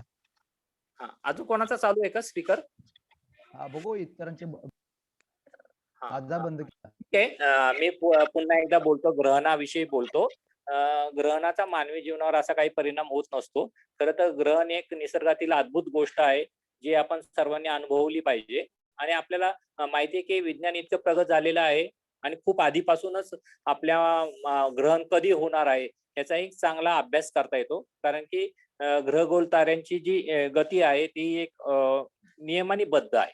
म्हणजे सर्व हे विश्व एक नियमानुबद्ध आहे. त्याच्यामुळं त्या स्थिती आपल्याला कळू शकतात की आता ग्रहण कुठून दिसणार आहे. म्हणजे आता हे 2 ग्रहण झाले जे भारतातून दिसले नाही, पण ग्रहण होणार आहे हे लोकांना कळालेलं होतं. तर ही गोष्ट समजून घेतली पाहिजे. आणि असे भरपूर जणांनी प्रयोग केलेले. मी स्वतः देखील माझ्या बाबतीत असा प्रयोग केलेला आहे की माझं स्वतःचं लग्न मी सिंहस्थ काळात केलं. सिंहस्थ ही एक अशी गोष्ट असते की 12 वर्षातून एकदा सिंह राशीमध्ये गुरु नावाचा ग्रह येतो. गुरु हा ग्रह जो असतो प्रत्येक राशीमध्ये 1 वर्ष असतो. आणि 12 राशी जर धरल्या तर जर सिंह राशीमध्ये जर गुरु आला तर पुढच्या 12 वर्षांनीच तो येणार असतो. आणि आपल्याकडं त्यावेळेला नाशिकला कुंभमेळा भरलेला असतो. आणि आपल्याकडं अशी एक मान्यता आहे की सिंहस्थ काळात कोणी लग्न करू नये, आणि लग्न केलं तर त्याचं वाईट होतं. आणि माझं स्वतःचं 91 साली मी असं पेपरला जाहिरात देऊन लग्न केलं की मला ह्याच पिरियडमध्ये लग्न करायचं. आणि काय होतं हे मी 12 वर्षांनी सांगणार आहे. आणि 12 नंतर 24 पण झाले माझ्या लग्नाला वर्ष, आणि माझं सगळं काही व्यवस्थित चाललेलं आहे. पण ह्या गोष्टी जेव्हा आपण करतो कृतीशील, त्यावेळेला सांगताना अजून जास्त आपल्या बोलण्यामध्ये वजन येतं. आणि भरपूर कार्यकर्त्यांनी अशा पद्धतीचे म्हणजे कुमुहूर्त, म्हणजे जसं मी केलं तसंच माझ्या मुलीने देखील तिचं लग्न शनी अमावस्येला केलं. तर अशा पद्धतीने जे सांगितलं जातं ग्रहगोल ताऱ्यांचा मानवी जीवनावर काही परिणाम होतो का, तर अशा पद्धतीने काहीही परिणाम होत नसतो. कारण ते आपल्यापासून खूप प्रचंड लांब आहे. आणि आपल्याकडं पूर्वीच्या काळी लोकांना माहित नव्हतं, आणि त्या काळी त्या लोकांनी असे काहीतरी निकष मांडले. अर्थात काही गोष्टी ज्या आहेत विज्ञानाने सिद्ध होतात, की जसं आता वादळ येणार हे आपल्याला कळू शकतं, अभ्यासाद्वारे कळू शकतो. पण वादळ कुठं येणार, किती तीव्रतेचं येणार, ह्याचे देखील अजून संशोधन चालू आहे.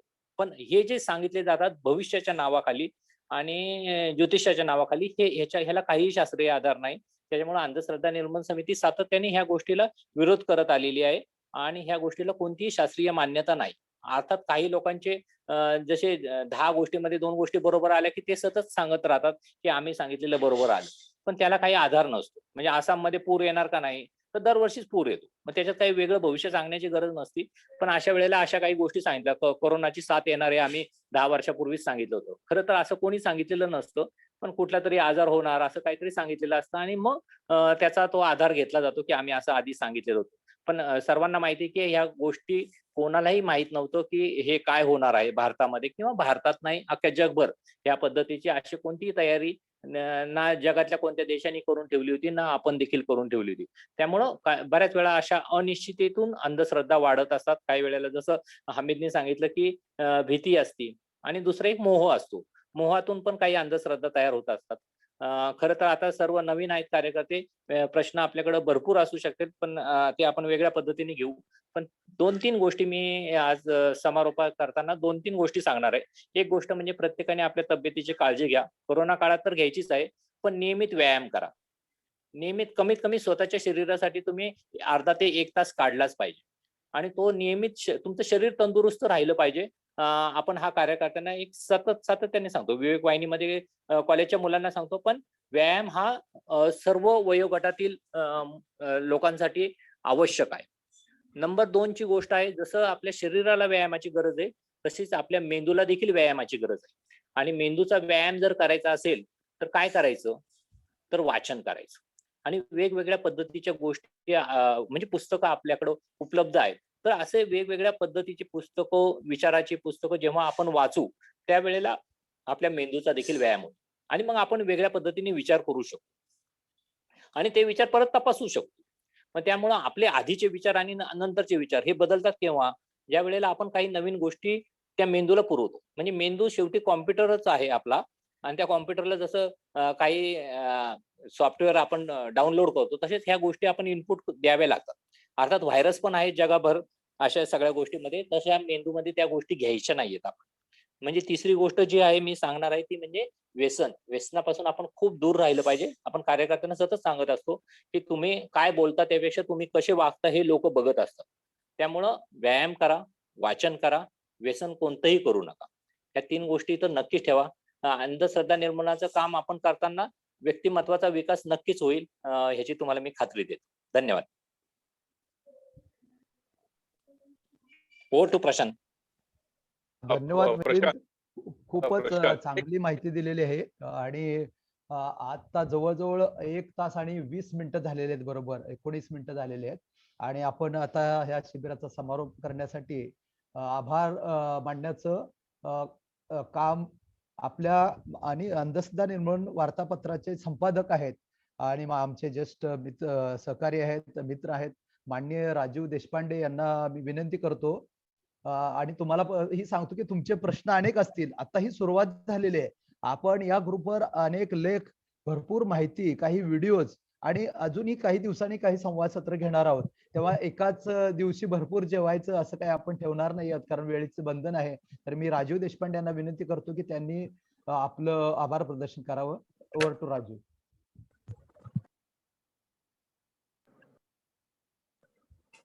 नमस्कार. हा बोला. येतोय ना आवाज? हा येतोय.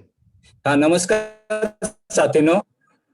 गेल्या सव्वा तास आपण महाराष्ट्र अंधश्रद्धा निर्मूलन समितीच्या कार्यक्रमासंदर्भात, उपक्रमासंदर्भात, त्या अंधश्रद्धा निर्मूलन चळवळीत जे प्रश्न निर्माण होतात त्या प्रश्नांच्या संदर्भात आपण चर्चा करत होतो, त्याबद्दल जाणून घेत होतो. हे सगळं करत असताना आपल्याला प्रशांत आणि मुक्ता यांच्या भाषणातनं जो एक विज्ञान, निर्भयता आणि नीती या संदर्भात या संदर्भात जो अंधश्रद्धा निर्मूलन समितीचा गाभा आहे, ज्या ह्या मूल्यांवर जी अंधश्रद्धा निर्मूलन समिती उभी राहिलेली आहे त्या मूल्यांच्या संदर्भात आपण आजची जर परिस्थिती बघितली तर ह्या सगळ्या मूल्यांवर आज प्रचंड मोठ्या प्रमाणावर हल्ला होतोय आणि तो अंधश्रद्धा निर्मूलन समितीच्या गाभ्यावरच होत असलेला हा हल्ला आहे आणि त्या हल्ल्याला आज आपल्याला तोंड द्यायचंय. आणि अशा ह्या आव्हानात्मक परिस्थितीत तुमच्यासारखे सगळे कार्यकर्ते आज महाराष्ट्र अंधश्रद्धा निर्मूलन समितीच्या एकूण विचारसरणीला किंवा महाराष्ट्र अंधश्रद्धा निर्मूलन समितीच्या कार्यक्रमांना जोडून घेत आहेत. ही अतिशय चांगली आणि आनंदाची आणि एक ह्या सगळ्या अंधश्रद्धांच्या विरुद्ध संघर्ष करण्यासाठी एक मोठी आश्वासक अशी ही गोष्ट आहे. त्यामुळे तुम्ही सर्व इतक्या मोठ्या संख्येनं या अंधश्रद्धा निर्मूलन समितीच्या या ओळख करून घेण्यासाठी उपस्थित राहिला, ऑनलाईन उपस्थित राहिला, याबद्दल आपल्या सर्वांचे मी अतिशय अंधश्रद्धा निर्मूलन समितीतर्फे मनपूर्वक आभार मानतो.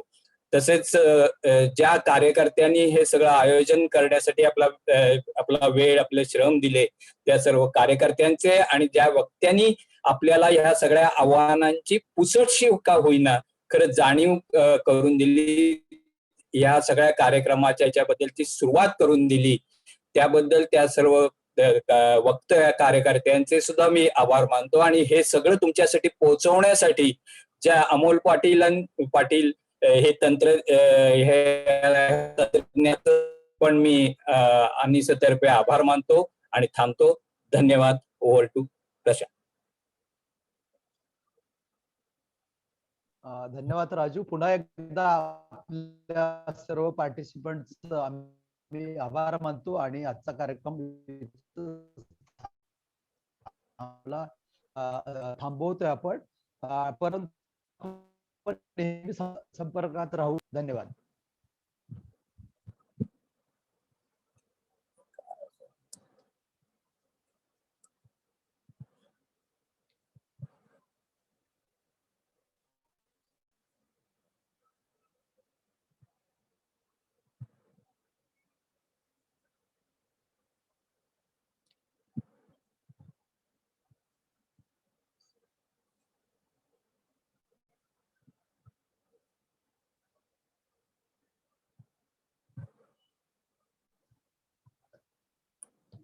चॅट बॉक्स मध्ये काही लोक मेसेज करतात. अमोल, 1-2 मिनिटं आपण थांबूया आणि मग लिंक बंद करूया.